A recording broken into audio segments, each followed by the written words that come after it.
Final day of the Cape Racing Summer Festival, and what a festival it has been. You have all been treated, we have all been treated through the 7 days so far, now getting on to the 8th as we bring you the CRS Big Cap meeting on Sunday from Hollywoodbets Kenilworth. And like I said, it's been a wonderful few months, but it's also wonderful to welcome the panel that we've got for this discussion of 10 races, 10 high quality races as well. And first person I'm going to introduce is Jono Snaith. Jono, thank you so much for your time. I know that Snaith Racing inevitably have had a wonderful festival, but just your recollections when we think of these amazing 3-year-olds that you and Vaughan Marshall have brought to the races this season. In your wildest dreams, was this expected? Was this pretty much on the cards? Satisfied with what you've seen the last few months? Absolutely, Alistair. I mean, this season has been just phenomenal. If you think about quality, and when we win last at a 3-year-old, 2 different 3-year-olds win the Met and the King's Plate in the same year. It's just phenomenal. And kudos to all the trainers in the Western Cape. I think there is a very strong string of 3-year-olds, not just the 2 of them that are coming through, which is exciting. And you hope that happens every year, that the breed, and if you look at the sale walking around here at Kenilworth, most phenomenal draft I've seen in a while. So the breeders are definitely reinvesting as stakes go up. The sales prices go up. As you see in every sale, they're pretty much up 20 to 30%. And with that, it allows breeders over the last sort of 2 years to reinvest in stock. And a lot more people have sort of a tendency to breed horses now than they did sort of 2-3 years ago, which is, and I think in the next, it's a 5-year turnaround, and I think the breed's going to improve a lot.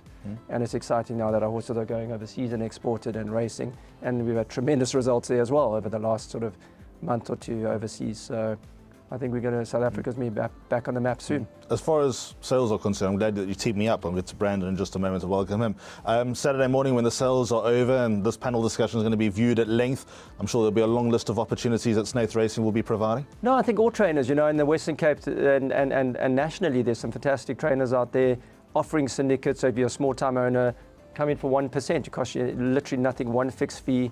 And there are a lot of those syndicates going around, not just in Cape Town. I know in Durban a few guys are doing it now.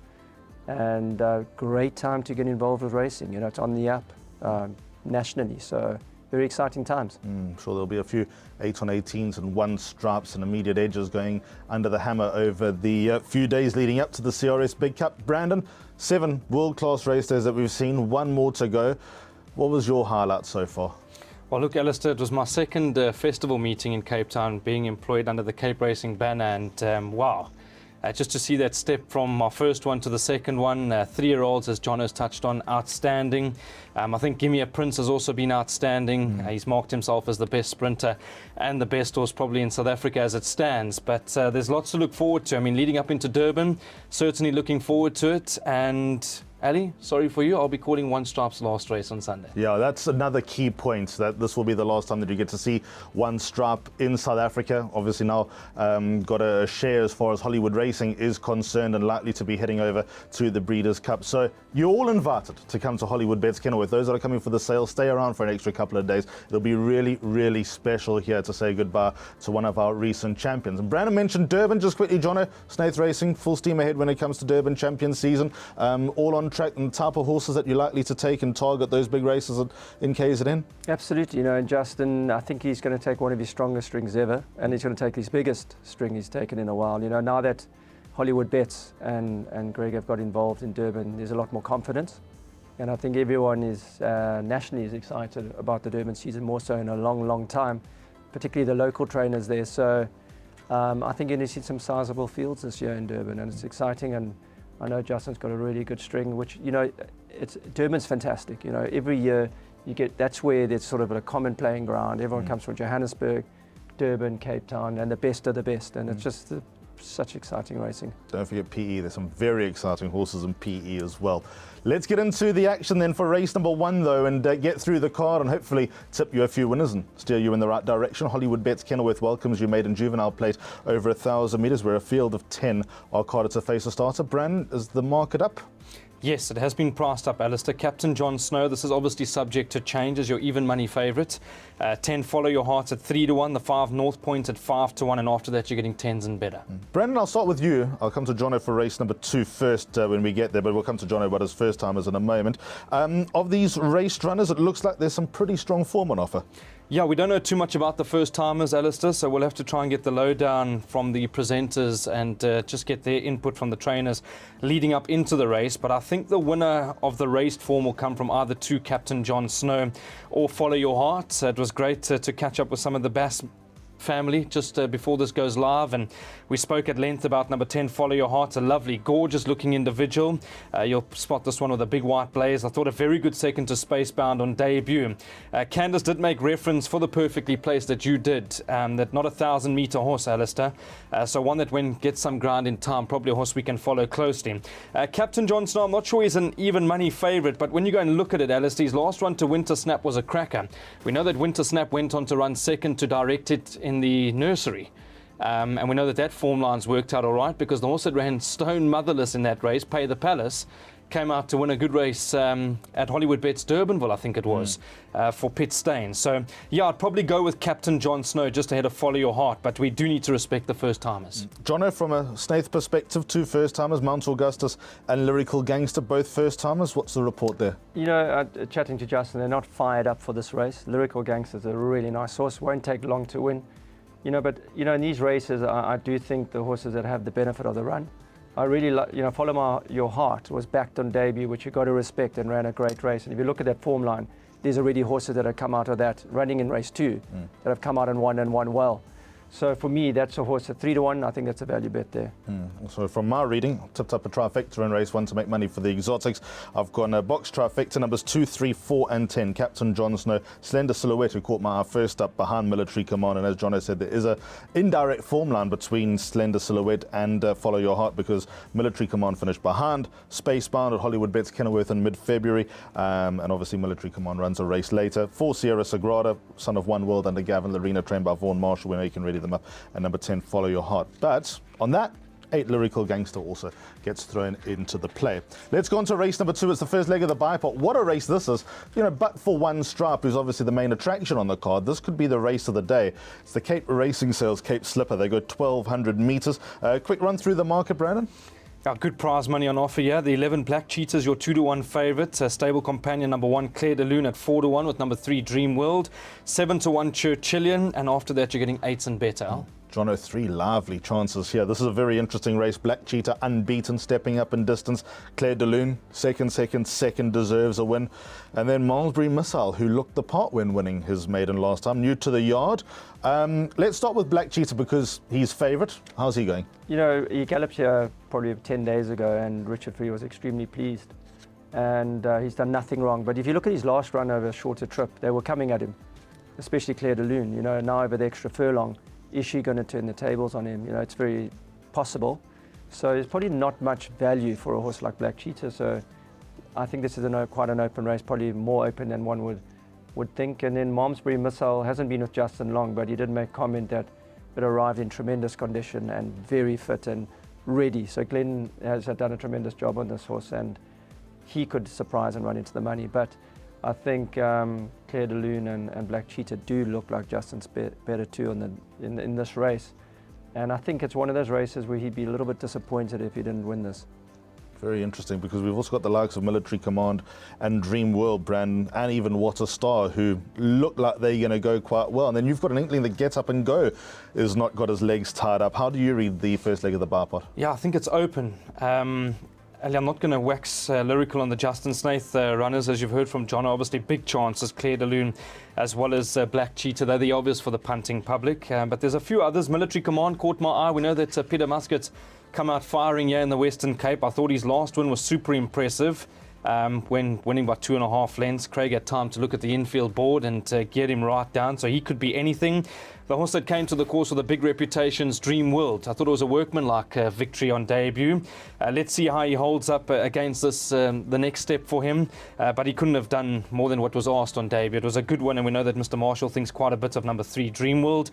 Malmesbury Missile I give a big chance to. I mean, that last one, I can't wait to see this youngster go 14-16 in time, because he's got that grinding attitude, and his last one for me was very impressive. So let's see how he goes. Great to have Musi up riding here. We know that he's a hungry man at the moment, and he'll give this one every chance.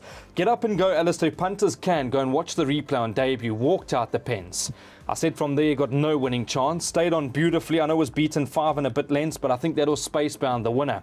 Could be anything. Richard Faree made comment in the post-race interview that should have been called something along the lines of a rocket. Space rocket, I think. Space rocket, yeah. So yeah, look, he could be anything, number 5, Get Up and Go. He's going to make tremendous improvements. So, Ali, I don't like the look of the race. I think being the first leg of the bar pot, you may just have to go 4 or 5 horses to make sure that you're safe. Just a question, but your mate Andrew Fortune, first day back in Cape Town? Lovely to have him.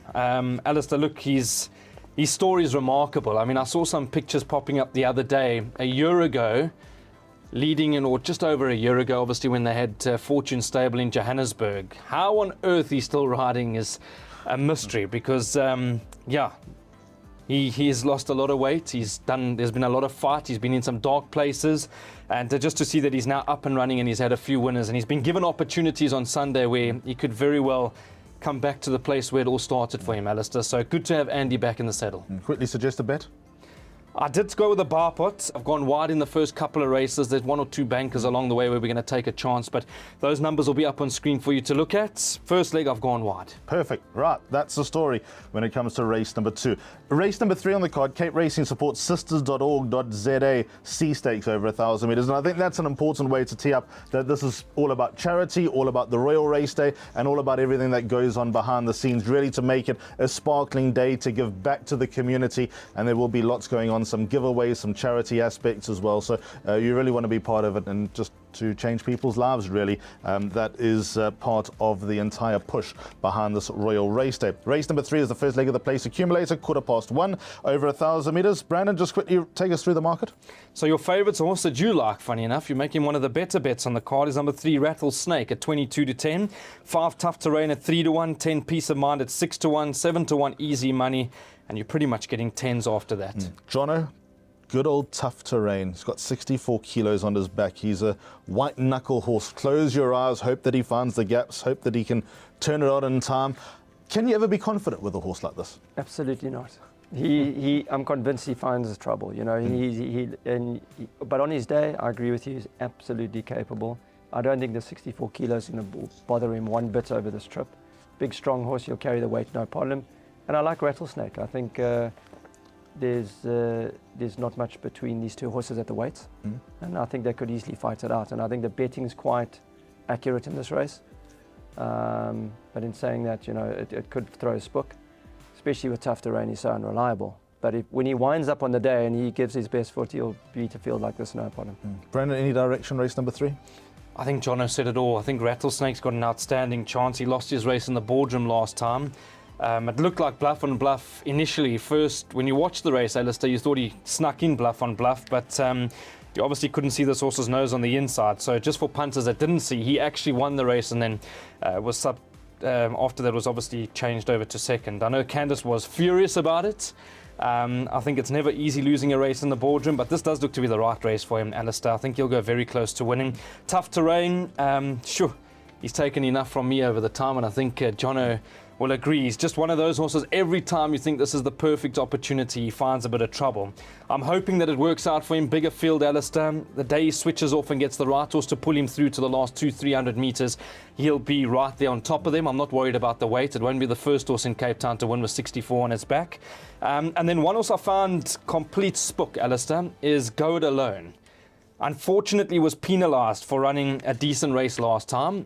But I just want to go back and wind the clock back a little bit. Lunga, when he was still training here in the Western Cape, he had managed to get this horse to win a very good race when Grant won on him over 1,200. I know it was his maiden, but he hasn't been too bad behind horses like Oliver, Escarpment. So there's a few others. I thought he would have gone on and been a little bit better in time. But Lunga did make reference that he's a horse that can show some good work back at home. And this was the horse that woke him up in the mornings. Go It Alone. So, yeah, look, he was penalised for running a decent race last time, Alistair, which is against him. But he's any old price. What price is he? You're getting 14-1, a nice quartet horse. I'm not sure he can win it. John, that actually nice direction because Unbaldi's from Snaith's Barns, and I have an inkling that Unbaldi's capable of picking up a nice race somewhere, maybe a small little feature. It may even be on this day later on. We're going to chat about him. So I agree, he's a nice horse. And Go It Alone, also another horse that's pretty inconsistent. He's got his few issues. I know Justin did train him before. And he's a bit. That's the only problem with backing a horse, or a horse like that is very inconsistent. He hasn't won in a while, so I think he's a horse that the punter should follow as soon as the reins come. He's going to light up, particularly at Durbanville. Okay, well that's very, very interesting indeed. From our side, Rattlesnake, had he kept the race last time? Does he get a penalty? Probably does. No penalty, short head beaten, lost it in the boardroom. I think it's going to be hard to beat, but prepared for egg in my face for tough terrain, because the day he gets it right, he's going to make good horses look ordinary and he's going to make us all look silly. So always keep safe of him. But as far as the PA is concerned, I think Rattlesnake shouldn't miss the first three, and Barpot likewise as well. Race number 4, Schweppes Middle Stakes for fillies and mares over 1,000 metres. Now, no Justin Snaith runner in race number 4, so we'll give Jono the race off, and Brandon and I have got the unenviable job of trying to split them here, Brandon. This is not easy. This is probably the hardest race on the day, the first leg of the picks. Well, there's 3 at the top of the boards. First Masterpiece, Blue Holly and Babelicious, all at 4-1. Miss Marguerite at 5-1. Great Cat at 7-1. And after that, 10. So it just shows you, just looking at the betting, how open it is. Okay, so what are we going to do here? I was hoping you'd go to Jono first. No Snaith runners. He's tactically given this a miss. Look, I can tell you, great to have Kuben Govender flying up with his family. I know he's in partnership with Greg Bortz and Gina Goldsmith. In First Masterpiece, he did pop me a message that they'll be flying up because they do believe that First Masterpiece has got an outstanding chance of making it a hat-trick with wins on the bounce. So let's start with her, Ali. I mean, she loves this straight trip here at Hollywoodbets Kenilworth. She'll switch off at the back of the field. JP van der Merwe knows her really well. She'll be working into the race smartly. For My Sensation, a lot better than that last run. I was very disappointed. Travelled kindly, and for whatever reason didn't find too much the last furlong. Was beaten 5 and a bit lengths by I'm So Pretty in what looked to be a competitive race. She's a lot better than that, so I would include her at about 10-1, number 4, My Sensation. Blue Holly, Speedball, Alistair. I mean, her recent form's been good enough. Ashton Aries, a man that's banging home winners left, right and centre in the Western Cape, so she needs to go into the play. And then the last one I want to chat about is Babelicious. Her last run was out the top draw behind Trip to Maputo. It was a driving finish. There were a good few. I think there was only a length that separated the entire field. She will be staying on beautifully as well. So I don't like the look of it. I've tipped a pick 6 on top and I've spent some money. And this race, if you can, you probably want to go field. I agree, because I've got time for Furious Queen, number 2 on the card, with Muzi on board with 52.5. Eric Sands trains if she comes back to what she showed early doors, which looks like she's coming back to. She could be dangerous. And then also got time for number 7, Miss Marguerite. She's had a very good summer, an underrated summer. She won a feature, the Laissez-Faire, earlier on when beating Asia Pambile by a head. Yes, Asia Pambile carried 10.5 kilos more, but with that said, Asia Pambile would probably dot up in the race like this. So there are a lot of horses in with chances when it comes to the first leg of the pick 6. Race number 5 is the first leg of Jackpot 1, City of Cape Town A Stakes over 1,100 metres. Now I'm going to come to Jono first, because he made mention of Unbaldi. Muzi Yeni takes around 51 kilos. Nice little landing spot here. It won't be easy because you're taking on these nice sprinters equally as progressive as Unbaldi, but bullish. Yeah, you know, I, mainly because of the jockey combo. You know, Muzi Yeni's good at any weight, and when you get him down to his lowest weight, 51, I think he's a huge asset. And this horse is highly consistent. I think he'll be right in the money. But in saying that, this is the strongest field he's run in his entire career by far. So it's a very open race. It's a competitive race, but you would want to put on Baldi in all your exotics. Since his break between June and January, he obviously would have needed his first run back where he ran behind Tanango, and he comes in here generously weighted with Tanango. His second start back on World Sports Bet in Cape Town, mate, there was a massive step in the right direction. Are you surprised that he's come to hand as quickly as he has, or is he on the track that you expected him to be on? I think Justin primed him for the big sort of days, and coming into the race, he galloped really well. And the plan in his penultimate was always to give him an easy run, and I think JP van der Merwe rode him on that day. And he was hugely surprised and complimentary after the race. So it was no surprise that he came out and subsequently won. So I think he's a horse that, you know, he had a few setbacks early in his career, a little bit shin-sore, immature. Justin's given him some time, and he'll, you know, he kind of horse who can win a minor feature somewhere along the way. And with 51 on his back, it's such a consistent horse with Muzi up. I mean, you'd like to think he'll be right in the money. I think there are a few in that same camp though, Brandon. What price is Unbaldi? Unbaldi 7-1. Your favourite at 15-10 is Tanango. Lion Rampart at 2-1. Seeking the Stars at 5-1. Then you got Unbaldi at 7s. 10-1 Teflon Man, and you can write your ticket about the rest. So where does the race stop for you? Because obviously Tenango's a runner, Lion Rampart's a runner, Unbaldi's a runner. Have we covered the bases there? I think pretty much. I mean, Tenango could be anything, Alistair. I mean, he's come back since his little break that he had. His last 2 wins have been out of the top draw. He'll have to take another step up. I see Andrew Fortune being booked to ride, and listening to Candace for those perfectly placed interviews, they're just of the opinion that he'll suit the way that he needs to be ridden. I mean, that nice hold-up sort of horse where he'll be charming into the race late. So 2 Tenango, Sky could be the limit, and the yard really think that he'll progress to be one of the leading sprinters this time next year. So he needs to go into the play. Future Variety, I mean, off a rating of 114, he was mighty unlucky last time. The door shut in his face, so I wouldn't read too much into his last start. He's also a quality sprinter on his day, Alistair. So 3 needs to go in. John has given you the lowdown of number 4, Unbaldi, and it's great to see that Lion Rampart's got the unkindest cut of all. He's come back from a rest in Gelding. Let's see how he goes. He's always been one of those horses on my radar that strikes me as quite smart. So he would also need to go in the play. Alistair, I mean, betting 15-10, there's absolutely no value around Tenango. I think you'll get a better price closer to race time, but we'll learn a lot. I think there's other ways of making money in the race with Tenango, obviously being a winning chance and top of my list. But I think there's all sorts of angles. I think swingers with Unbaldi, I think maybe even trifectas with Lion Rampart could well be the way to go. But I've tipped up jackpot 1, 2, 4 and 6 in the first leg, by 3, 4 and 7, by 4 and 5, by banker 2. So that's how I see jackpot 1. There's a little bit of a guide for a pick 6 as well. Let's go on to race number 6 now, and this is over 2,200 metres. It's off at 3:05. Brandon, just a quick run through the market here. So Mfula's your favourite, joint favourite with Ahead of the Facts. Old sparring partners, these 2 horses. You're getting, say, 28-10 the pair. Repetition at 3-1, 6-1 Aladdin's Lamp, and then it's 10s after that. Jono, Ahead of the Facts, that was a taking win. Yes, the race was run to suit. They went the land speed record up in front.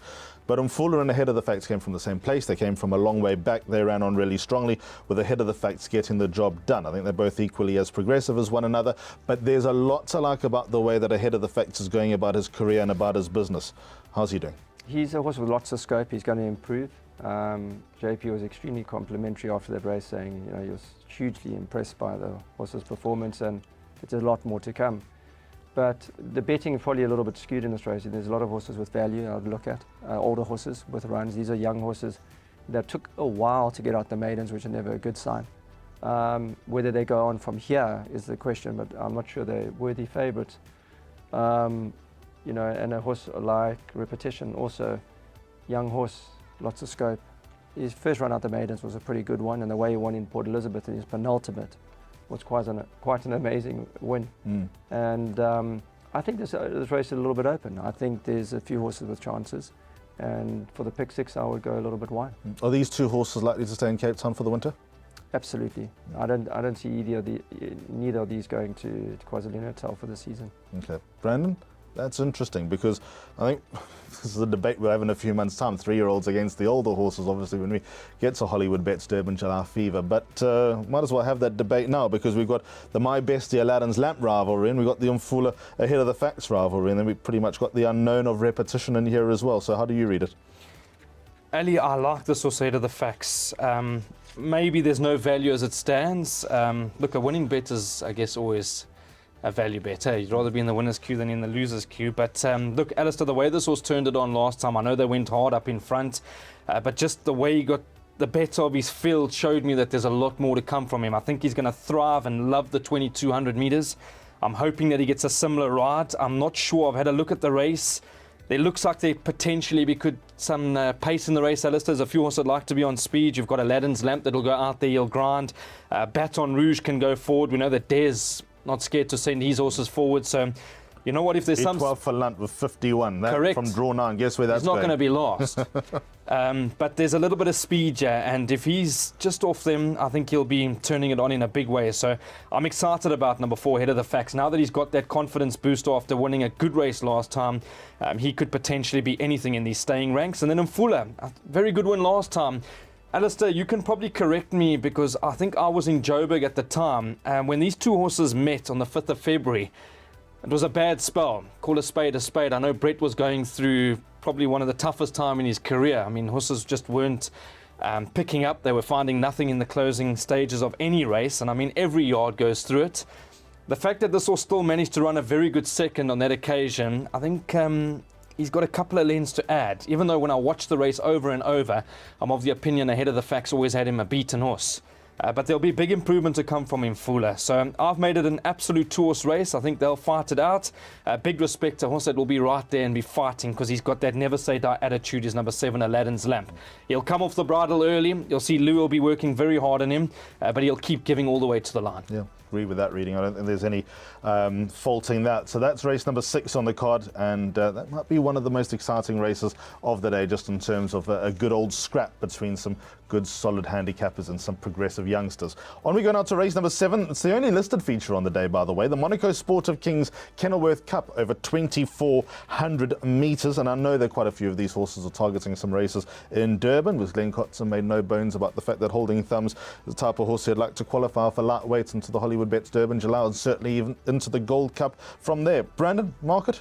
Your favourites Holding Thumbs, 18-10, Triple Time 22-10, 4-1 Otto Lucan, 6-1 Groove Jet, and then 7-1 about the old boy, Nabras, and then you're getting 10s. Nabras is a former Gold Cup winner himself. Jono, 2 runners in the race and completely different spectrums here. We got the tried, tested, exposed Triple Time with 60.5, and we got the lesser known but ever improving Groove Jet with no weight on his back. Yeah, you know, Triple Time is a very capable horse in his day. He just hasn't put it in this season. I know he was one of the horses that Justin earmarked as one of his main contenders for like the Premiers and the Peninsula, and he never really delivered the season, to be honest. And but you know, I think if he put his best foot forward, he'd win a race like this. And you can't leave him out to any bets, but at the same token, you can absolutely not banker him because he's just a little bit inconsistent. You've got to respect Holding Thumbs. I think he's a horse that's almost better than his form. I would agree with Glenn that he's probably a Durbanville candidate. If he progresses the way he's going at the moment, he's a lovely horse. And the handicapper still hasn't really got hold of him yet, so I think he's still competitive off that mark. And it's going to be hard for a horse like Triple Time to give him weight. But those are the 2 I like. And Groove Jet, you know, I'm just not certain he'll stay the trip. If he stays 2,400 metres, absolutely at 50 kilos, he's a runner. Hard to leave out. But it's not a horse I'll be backing just because I'd be a little hesitant about the trip. Clean, no issues with him back at home? He's always had slight wind issues, and that's something that's held him back. And I think that he would have been a Derby horse if it wasn't for that. And the fact that he's got the form he does with wind issues tells you how good he is. So that's why the little bit extra. I know it's only 400 metres, but it's a lot when you're looking for oxygen. So if he doesn't bother him, I think, and you know, it might be a slow run race. That's the one thing you don't know about Cape racing or racing around South Africa. It's like a hit and miss with pace. So it might be a canter sprint, and that'll definitely bring him back into the game. So, you know, I wouldn't leave him out. Okay, Brandon, where are you going? I can see Muzzy going forward with Bombers in the Sky with only 50. I think it'll be a tactical ride. You know, Muzzy, probably one of the most tactical riders around the country. When he sees 50 on his back, I can rest assured that he's not going to drop this one out. So Bombers in the Sky. And he'll be a hungry man come 3:30. Yeah, absolutely. But look, Ali, I'd probably lean towards the 2 horses that have been there, done that. Hardened stayers. There'll be horses that punters will be talking about come that big staying race at the end of champion season, the Gold Cup. Triple Time, I thought he was teed up to win last time. He was staying on again. He got going when the race was all over. He ran 3rd behind the stable companion, who I think is a very nice horse, Mucha Dinero. So Triple Time, if things work out, Alistair, he can win a race and he'll win quite easily. And then Holding Thumbs, I mean, he's just gotten so good in the last couple of runs. I mean, the way this horse has progressed, you can see why they're already talking some of those bigger races. I mean, his last win, clever ride from Sean Veal, went to the front, slowed them up on the back straight, and turned for home and gave him a little bit more leather, and he got away at the right time. So, yep, let's see what they do, Alistair. Glenn's got 2 nice stayers, Bombers in the Sky and Holding Thumbs, and I have no doubt the Snaith team will be coming hard with Triple Time. So I'm probably going to lean towards Triple Time just ahead of Holding Thumbs. Very interesting race indeed. I think there are a lot of plots and subplots here, but from my side, I'm going to go box exact to 4 and 5, Triple Time and Holding Thumbs. Funny enough, right now, I'll probably lean towards Triple Time over Holding Thumbs, but in a few months' time, I might change my tune. But first and second, doesn't matter which order, the way that I'm playing it. Let's now go on to race number 8, the Herserine Harness Princess Charlene Big Cap over 1,400 metres. Now this restricted to horses that graduated out of the Cape Racing sales rings over the last few years. So 3 and 4-year-olds gather round, and of course One Stripe being one of those who qualifies for the race. And like I said at the top of the show, this will be his last spin around a racecourse in South Africa. He's swept all before him. He's obviously a 2-time Grade 1 winner, won the Hollywoodbets Cape Guineas, won the Lamarog King's Plate. Was never part of the plan for the King's Plate either. This was always going to be the step for him for the 5 million rand purse, and here we are. Brandon, what price is he? 1 to 3, Al. You'd expect him to be that short Absolutely. in a race like this. So 1 to 3 is his price. Great Plains at 10s, with All Out for 6, and after that you're getting 14s. I mean, you're not going to back a horse like this on the nose, Alistair, and I can tell you, you're getting almost even money to find something to run a place. And after that you're getting, I mean, as much as 2 to 1, 28 to 10 if you find something shrewdy down the line. Brandon, there's no such thing as a racing certainty, obviously. They don't exist. There's no such thing as a 10 out of 10 bet, past the post, all of that. I hope that he wins because we want to see the best horses of South Africa come out and do the job. We want people to come to Hollywoodbets Kenilworth, see him in the flesh and not let anyone down. I suppose it's a good position to be in, but also the pressure's on. Expectations, this is just tailor-made for him. I mean, he's weighted a good thing. He'll be very hard to beat, as simple as that. I mean, I'm not going to wax lyrical and try and find reasons to beat him, Alistair. He's an absolute superstar. He's been one of the standouts for the summer festival here in the Cape summer season. As you say, it's a horse race. On paper, it's past the post, but we happened to see day 1 of the Cheltenham Festival. Everybody was on Constitution Hill.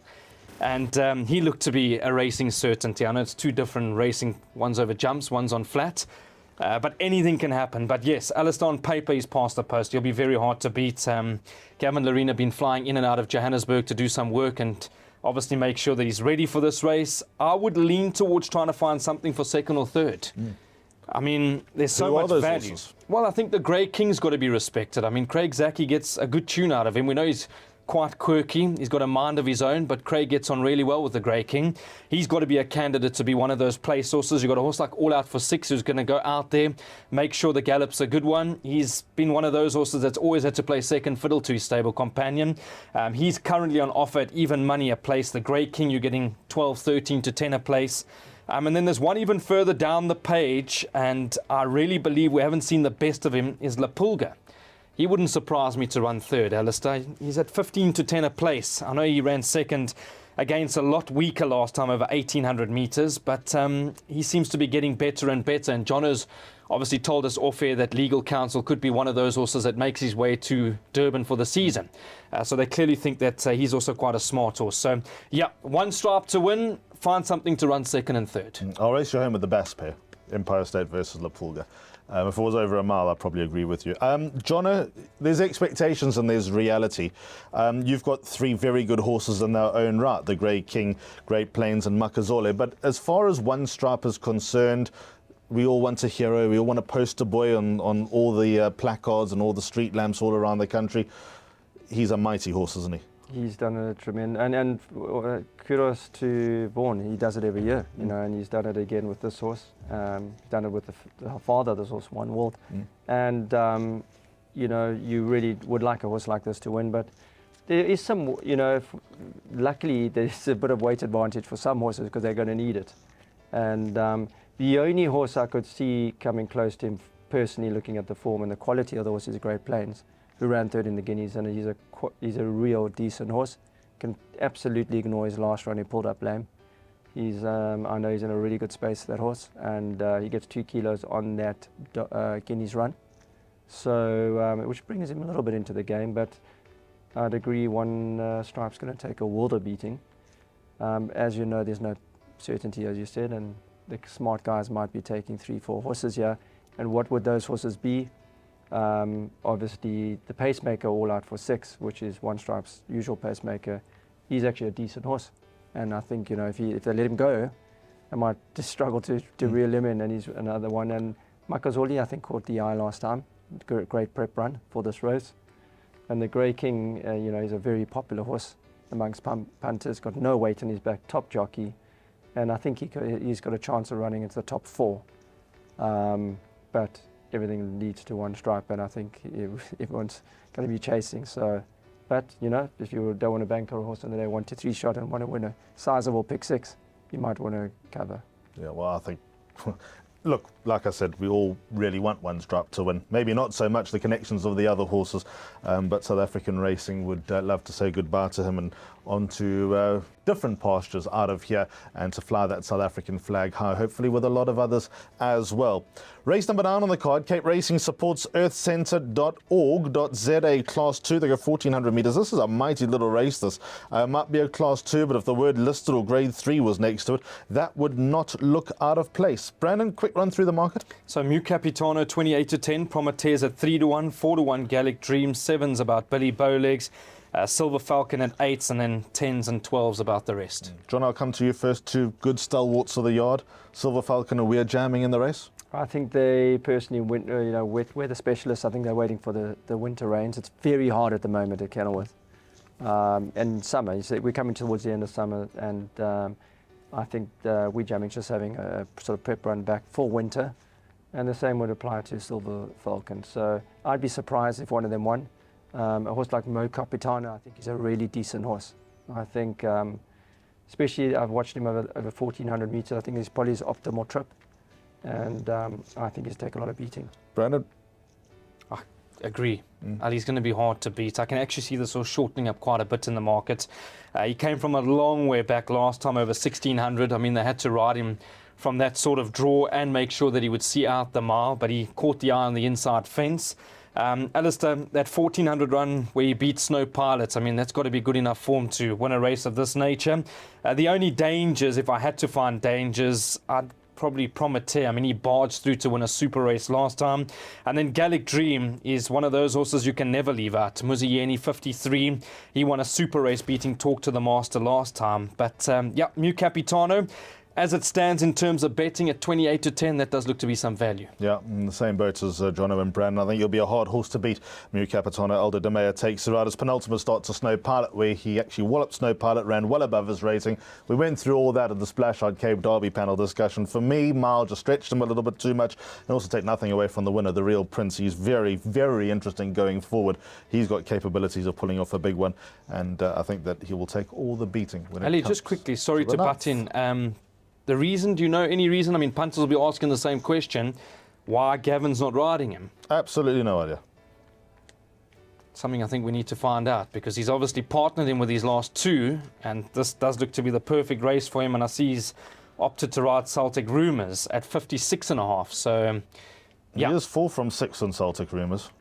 But she hasn't really been in that form in the Western Cape, has she? No, she hasn't. Anyway, we'll try to find out. We'll endeavour to find out for you before race time when it comes to race number 9. Now, a race that I'm really looking forward to, the SABC Class 4 over 1,400 metres. This is an absolute swirl, but a swirl for the right reasons. Brandon, a little bit of direction from the market, please. I think a lot of punters will be happy this is not part of that last leg of the pick 6, because you'd have to go the big F, and that means your perms are going to multiply pretty much quicker than Aviator does. Yeah, Elder Market number 1, Industrial Strength 4 to 1, 7 Honor of Kings at 6 to 1. Pretty much a good 4 horses after that at 7s, 8s. It's a very competitive race, but your 4 to 1 favourite is Industrial Strength. Jono, let's start with you, number 7, Honor of Kings. There's a racehorse there, but there's a racehorse here with, I think, quite a few horses that are going through the divisions. First run is a gelding back from a mini break last time. Happy with that? Yeah, I think he's a horse that's definitely looking for at least a mile. I think Justin probably ran him in this race because it's a big day, but potentially is looking for further. But I think he's a really nice horse and has an excellent chance of running into the quartets. I think this is a quartet race, so pay a lot of money. I like Green Garnet a lot. I think it's done tremendously well in Cape Town. And his last win against Regulation, I know Regulation was coming at him strongly, but I know Justin rates Regulation highly, and I think that Green Garnet, for me, is the obvious rover for the quartet, and I think he's quite a nice price as well. So you could go into quartet with Green Garnet, and a horse like Honor of Kings roving with a field would be a great bet. Obviously, there's guaranteed to be something at around 16 to 1 or even better running into the top 4 here, Brandon. Do you have anything sort of left field in this race that you might be considering? Look, I'm not going to bore punters, Ellie. I think you can make a case for a good 5, 6, 7, 8 horses here. If it came to the lucky last and I had a few rand to spare, I'd probably go and have a few each way on Boogie Fight at 11 to 1. That last one behind Please Be True was a cracker. They got into a good fight. I know Please Be True quickened up in devastating fashion. He's a very nice horse that we'll be watching closely over the next couple of weeks and months. And I've asked myself the question, if Please Be True was in this race, would I have a bet? And the answer is yes. So at 11, 12 to 1 Boogie Fight, we can't get hurt, but no good thing. Okay, so that is pretty much a wrap. Brandon, enjoy calling one strap on Sunday. Yeah, we're going to go out with a bang, Ali. Yeah. Let's hope that obviously everything goes according to plan for the punters. A big thank you to the punting public for supporting us over the last couple of weeks and months here in the Western Cape, because it's been interesting. Trainers have been fantastic. Well done to all the winners, to the jocks, to everybody that's played part, and let's hope that we all go out with a bang. Jono, thank you so much for your time. I know that it's really busy. I've seen Snaiths in every corner of the sales complex here at Hollywoodbets Kenilworth. All the best for the sale. May you find lots of champions. All the best for Sunday. All the best for the rest of the season. All the best for Durban, wherever Snaith Racing might be heading from here. Yeah, and thank you to you guys. I know the two of you work really hard, and MJ and Vicky. It makes it a lot more enjoyable for punters and owners and trainers and everyone sitting at home watching. It's a very important part, probably the most important part of our product. And well done, you've done a phenomenal job this season, and it's been really good watching at home. Although our 3 to follow is confined to the scrap heap. We'll try another one soon. The one who actually did best was the one who's not even based in Cape Town. But thank you so much for watching. It's been an absolute pleasure. Lots of winners, lots of opportunity. But I think more than anything, come and join us on Sunday at Hollywoodbets Kenilworth. Enjoy the day. It's a royal race day. Charity going to be the big winner. And hopefully you will as well. Goodbye.